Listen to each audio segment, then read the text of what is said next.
El 30 de mayo se conmemora el Día Mundial de la Esclerosis Múltiple, una patología considerada dentro de las enfermedades poco frecuentes.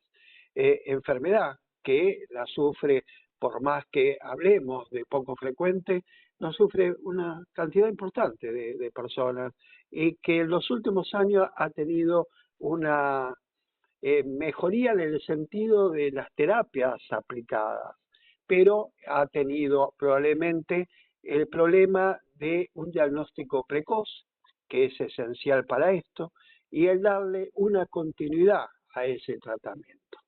Los especialistas advierten justamente sobre la demora para acceder al diagnóstico, para el estudio y para la continuidad del tratamiento. Sobre el conocimiento de la esclerosis múltiple y esta problemática que estamos mencionando ahora, vamos a dialogar con la doctora Alejandra Martínez, médica neuróloga, especialista en enfermedades desmielinizantes, jefa del servicio y a cargo del consultorio de enfermedades desmielinizantes del Hospital Nacional Alejandro Posadas y neuróloga del área de enfermedades desmielinizantes de esclerosis múltiple del Hospital Británico, a quien le agradecemos que nos brinde estos minutos. Muy buenas noches, doctora Alejandra Martínez. José Bouza al habla. Hola, ¿qué tal? Buenas noches. Doctora, bueno, primero es un gusto poder tener este diálogo. No, gracias a ustedes por difundir esta patología. Una Es muy patología importante. que la hemos sentido hablar mucho. Yo creo que hasta en películas se la ha mostrado, pero no sé si el conocimiento general de la población lo tiene y lo tiene en forma correcta sobre lo que es la esclerosis múltiple. Sí, lo que pasa que como tiene el nombre esclerosis al principio a veces presta confusiones porque en neurología hay varias entidades que empiezan con ese nombre.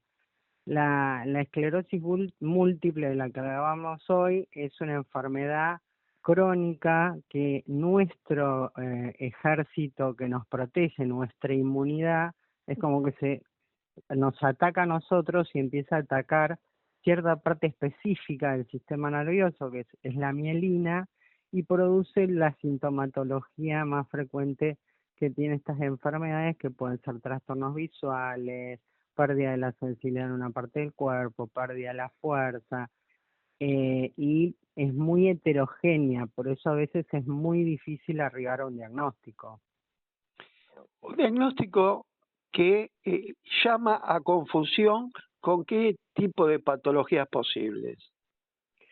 Lo que pasa es que como los síntomas a veces son muy difusos o poco precisos, puede confundirse a veces muchas veces les dicen contracturas musculares, puede confundirse con una enfermedad cerebrovascular. O sea, si uno no está interiorizado y no está embebido en este tipo de patologías, es muy frecuente que a nosotros estos pacientes nos los derive un traumatólogo, porque los pacientes van, el traumatólogo les pide una resonancia y cuando ven algún tipo de lesiones que les llama la atención, recién nos los derivan a nosotros.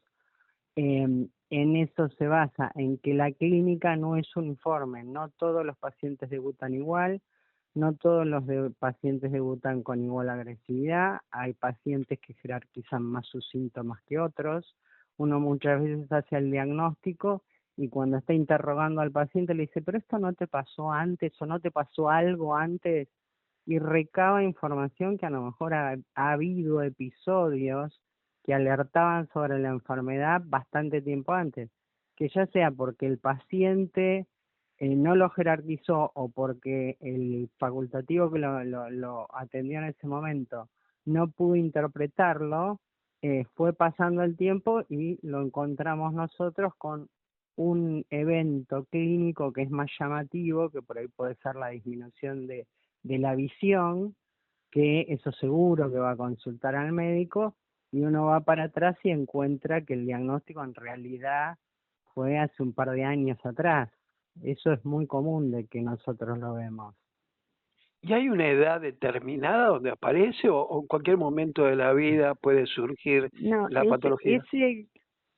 Sí, ese es un tema, que es una patología del paciente joven. O sea, es una patología que fundamentalmente está entre los 18 y 35 años, aunque ahora vemos que hay casos que debutan aún más tarde, en forma más tardía, hasta los 55 años, y hay formas que por suerte son mucho menos frecuentes que aparecen en la niñez, pero la edad de pico es entre los 18 y 35 años, entonces son pacientes que tenían una vida con una proyección sanos y que de golpe se enfrentan a toda una serie de estudios y de valoraciones que no es lo habitual en una persona de 30 años.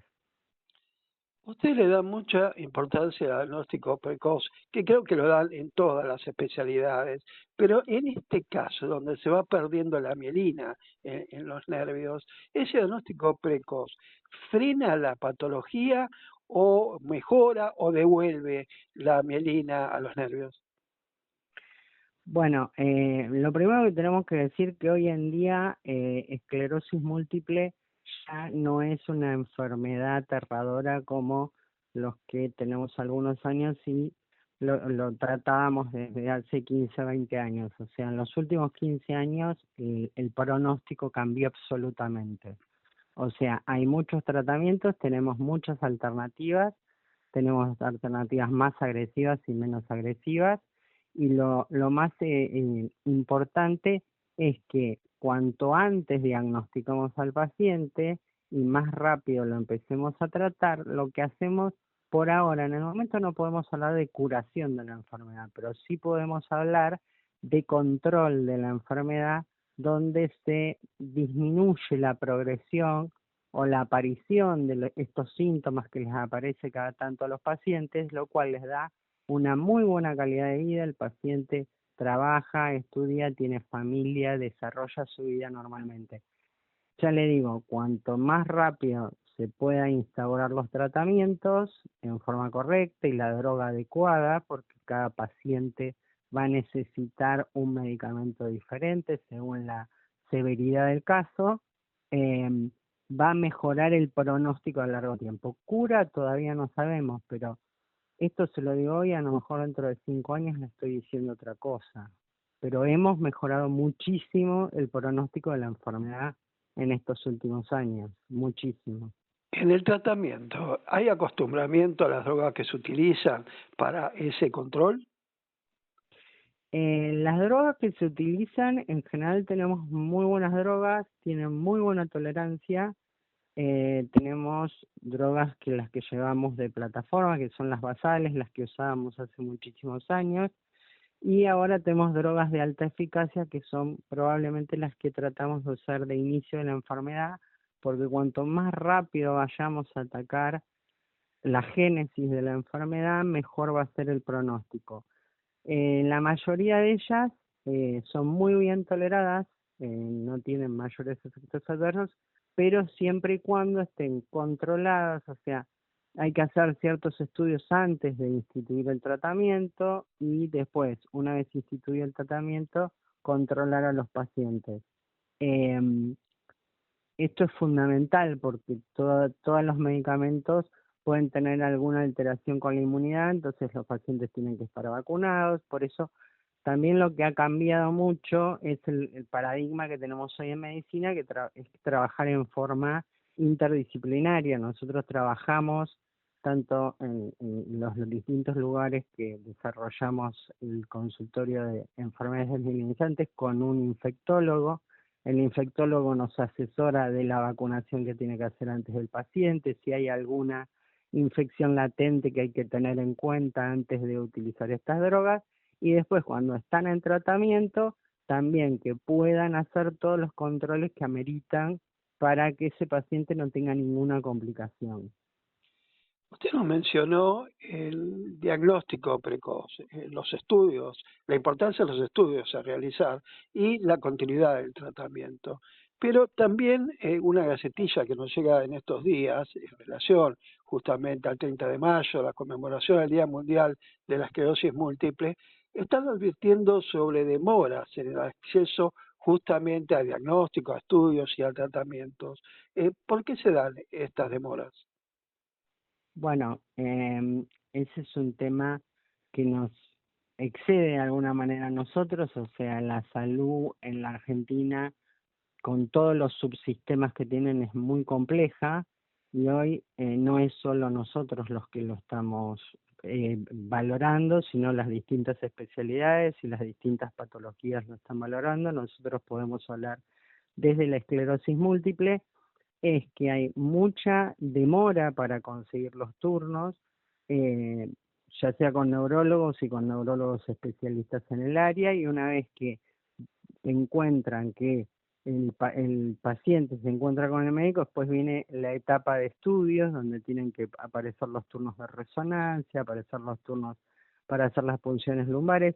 Se hizo en la Fundación Esclerosis Múltiple, en la Asociación Esclerosis Múltiple Argentina, un trabajo en distintos centros de distintos lugares de nuestro país, y la verdad que los números son bastante congruentes en casi todos los lugares, o sea, por ahí hay una demora para acceso a un neurólogo de un mes y medio, y después el acceso para el turno a una resonancia es otro mes y medio, o sea, ya pasaron 3 meses para que el paciente se encuentre por segunda vez con el neurólogo y pueda plantear el diagnóstico de la enfermedad. O sea, es pluricausal, y esto se da tanto en el ambiente público como privado. O sea, las demoras están apareciendo en los dos sistemas, en esto no hay mucha diferencia. Por ahí, en algunos sectores de nuestro país debe ser más dificultoso, pero nosotros acá en Ciudad de Buenos Aires y Provincia de Buenos Aires estamos teniéndolo tanto con el sector público como con el privado. Cuando realizo estas entrevistas a todos los profesionales, les pido que utilicen estos minutos finales para lo que consideren necesario que no se haya hablado, no se haya dialogado en estos momentos para aquellas personas que tienen la esclerosis múltiple o bien que todavía no saben que la tienen. ¿Qué mensaje sería el que usted le agradaría suministrar?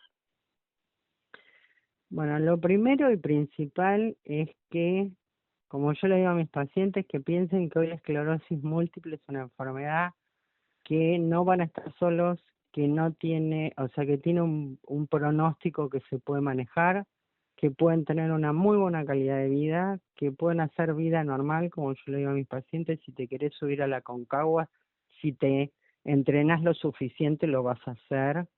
No hay limitación en las actividades desde la esclerosis múltiple, eh, que hay grupos de apoyo, grupos de pacientes que pueden ayudarse entre sí, que estamos preparándonos, estamos preparados los distintos lugares que hacemos esclerosis múltiple con grupos multidisciplinarios para ayuda de todo esto, para que haya un psicólogo, para que haya un infectólogo, que todos trabajamos en conjunto y eso cambia mucho el pronóstico de la enfermedad, que hay tratamientos, que los tratamientos no son cruentos, que son bien tolerados y que siempre o sea, tienen una posibilidad de desarrollar todas sus actividades en la forma que quieran. O sea, todavía no podemos hablar de cura, pero estamos hablando de una buena calidad de vida en estos pacientes. Doctora Alejandra Martínez, muy agradecido de que nos haya acompañado en el día de hoy con la información brindada y a disposición siempre para tratar de transmitir estos conocimientos que ayudan a la población. Bueno, muchísimas gracias a ustedes por apoyarnos y por ayudar a los pacientes, y que ante cualquier duda los pacientes consulten. Es mejor una consulta de más que una consulta de menos.